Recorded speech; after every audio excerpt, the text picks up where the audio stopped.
Bonjour, Shalom Uvracha.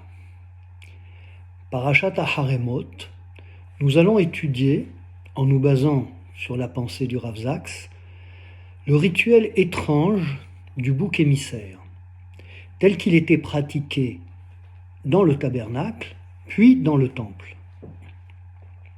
En fait, il y avait deux boucs, identiques, que le grand prêtre prenait du peuple d'Israël pour un korban hatat, un sacrifice d'expiation. Mais il les tirait au sort, l'un pour Hachem, l'autre pour Azazel. Le premier était effectivement offert en sacrifice expiatoire, mais le deuxième était envoyé se perdre dans le désert. Ce rite est déroutant. Pourquoi y a-t-il deux boucs ?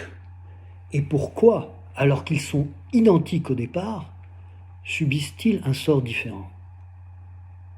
Quel est le rôle du deuxième bouc ? Et que signifie Azazel, auquel il est envoyé ? Ce mot, qui revient ici 3 fois, n'apparaît nulle part ailleurs dans la Torah. Les commentateurs ont avancé 3 significations. Selon Rashi, qui cite la Gemara Yoma, cela signifie une montagne abrupte et escarpée, rase, un pays déchiqueté, c'est-à-dire coupant. Autrement dit, c'est une description de sa destination. D'après le texte de la Torah, le bouc est envoyé dans une région désolée, El Eretz Gezerah, où il disparaît. D'après la Gemara, il est précipité dans un ravin escarpé. Ibn Ezra reprend cette explication et en suggère une autre, du pshat, le sens simple, que ce mot est composé de Ez Azal, le bouc qui va, en araméen. En français, le bouc émissaire. Il fait aussi allusion à un secret, à l'aide d'une énigme. Quand tu atteindras 33 ans, tu le sauras. Nachmanide, Ramban, nous dévoile le secret. 33 versets plus tard, la Torah nous ordonne « Et ils n'offriront plus leur sacrifice aux démons, Se'irim, boucs. » Il y a dans le désert des démons à forme de boucs, des espèces de satyres, de faunes, des forces de destruction. La Torah nous interdit de leur faire des offrandes, car l'idée manichéenne qu'il y a d'un côté les forces du bien et de l'autre les forces du mal est contraire à l'unité monothéiste. Toutefois, Ramban cite le Midrash qui dit que le bouc, Sa'ir, qui porte les fautes d'Israël, c'est Esav, qui était poilu, Sa'ir, et dont la terre était le mont Séir. Il s'agirait là d'amadouer l'ange d'Esav, l'accusateur, ou au moins de le distraire pendant que l'autre bouc, celui du sacrifice, est agréé par Hachem. C'est néanmoins une explication difficile sur le fond. Et on comprend qu'Ibn Ezra n'a pas voulu l'expliciter. Alors la question reste entière. Quel est le sens de ce rituel ? Il est exceptionnel. Les sacrifices expiatoires faisaient bien sûr partie du service du temple. Mais celui qui l'apportait devait poser ses mains sur l'animal et confesser sa faute. À Yom Kippour, le grand prêtre confessait les péchés du peuple et imposait ses mains sur l'animal qui n'était pas sacrifié, le bouc émissaire, qui était envoyé en portant sur lui toutes leurs fautes. Maïmonide, conformément à son approche rationnelle, donne une explication psychologique dans le Guide des Égarés. Il est bien évident que les fautes ne sont pas matérielles et ne peuvent être déplacées du dos d'un être à un autre. Mais ces rites ont un caractère symbolique pour impressionner le peuple et l'amener à se repentir. Comme pour dire, nous nous sommes libérés de nos actions passées et nous les avons envoyées dans le néant du désert. Le rituel permet donc de se repentir et de se débarrasser du fardeau des fautes passées. C'est assez convaincant. Mais Rambam n'explique pas pourquoi on n'utilise pas le même rituel que pour les sacrifices expiatoires de toute l'année. Pourquoi le premier bouc, celui du sacrifice à Hachem, n'est pas suffisant? On peut saisir ce rituel en le rapprochant d'un autre rituel similaire, celui de la purification d'un lépreux après sa guérison, qu'on a vu dans Parashat Metzora. Le prêtre prend 2 oiseaux, en sacrifie un et renvoie l'autre s'envoler dans les champs. Là aussi, il y a 2 animaux identiques qui ont un sort différent. Toutefois, il s'agit là d'un rite de purification et non d'expiation. Quelle est la différence? L'expiation agit sur l'acte, la purification concerne la personne elle-même. Or, si on lit le texte attentivement, Yom Kippour possède les 2 fonctions. Le verset qu'on répète de nombreuses fois à Kippour, Ki bayom hazeh yechaper alechem letaher etchem mikol chatotechem, car en ce jour vous ferez expiation afin de vous purifier de toutes vos fautes.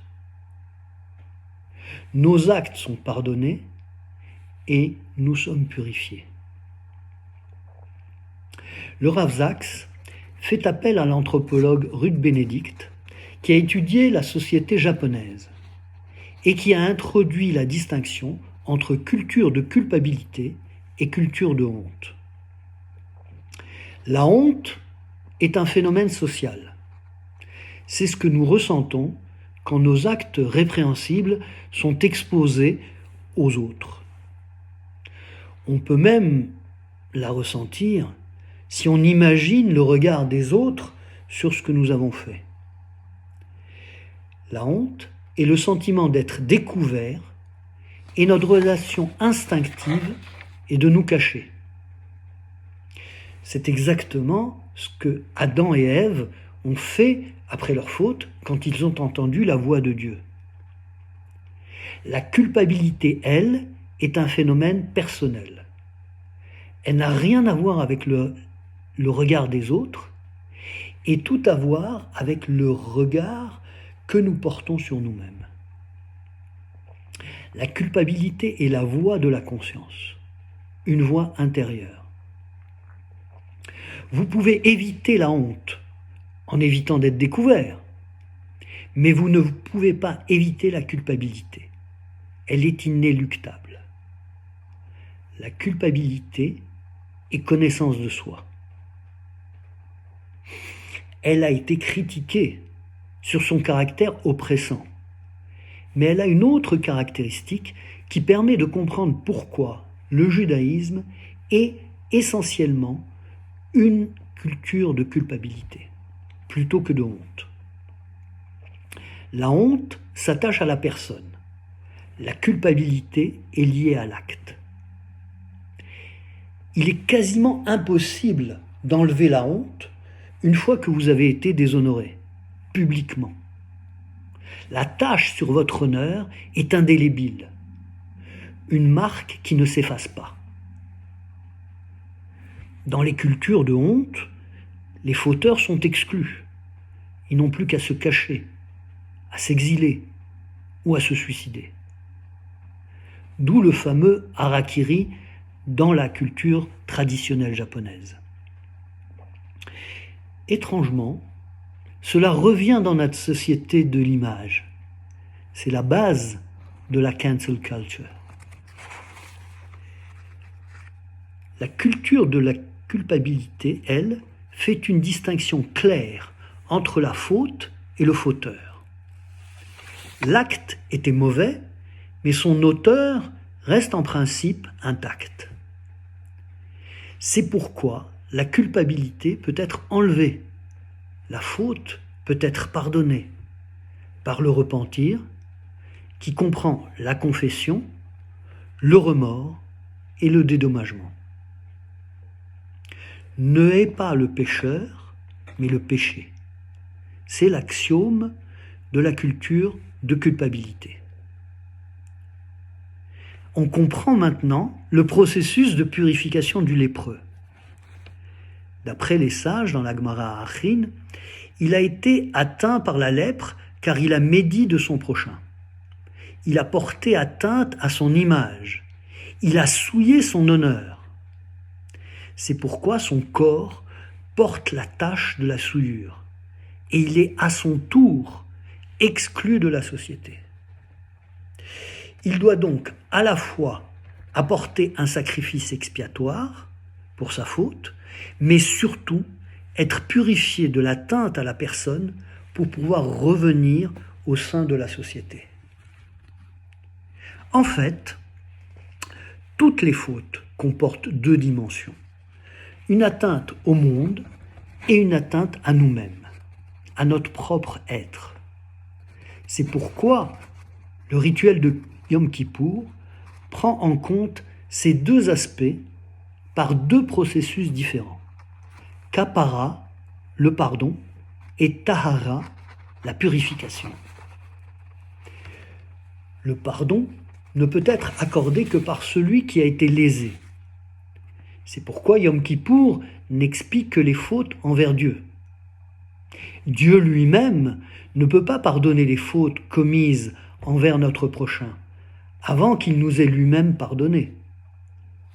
Une fois le pardon humain obtenu, on peut obtenir le pardon divin, se défaire de la faute et se libérer de la culpabilité.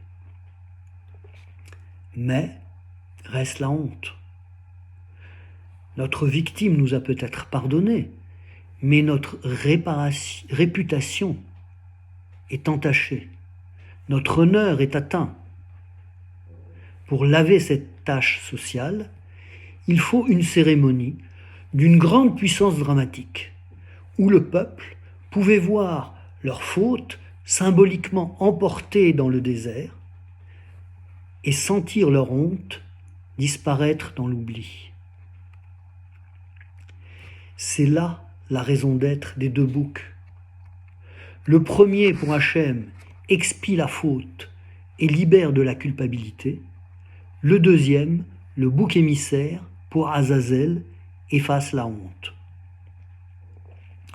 Ce rituel de purification de chacun par tous ne pouvait avoir lieu qu'une fois dans l'année, le jour de Yom Kippour, quand tout le peuple participe au processus de repentir, d'expiation et de purification. On comprend aussi pourquoi la Mishnah Yoma dit que, bien qu'on puisse faire teshuva, se repentir, à n'importe quel moment, cela permet d'expier les fautes légères. Mais les fautes graves sont suspendues jusqu'à Yom Kippour. C'est parce qu'elles nécessitent aussi le processus, le rituel de purification collective. Le judaïsme est une religion d'espoir. Et le rituel double de Yom Kippour, de repentir et de purification, individuel et collectif, nous permet de réparer la culpabilité et de laver la honte, de dépasser le passé, de nous tourner vers l'avenir sans porter le fardeau de nos fautes, avec confiance, énergie et responsabilité. C'est ce que je nous souhaite à tous dans cette période du Homer, après le nouveau départ de Pessah. Shabbat Shalom.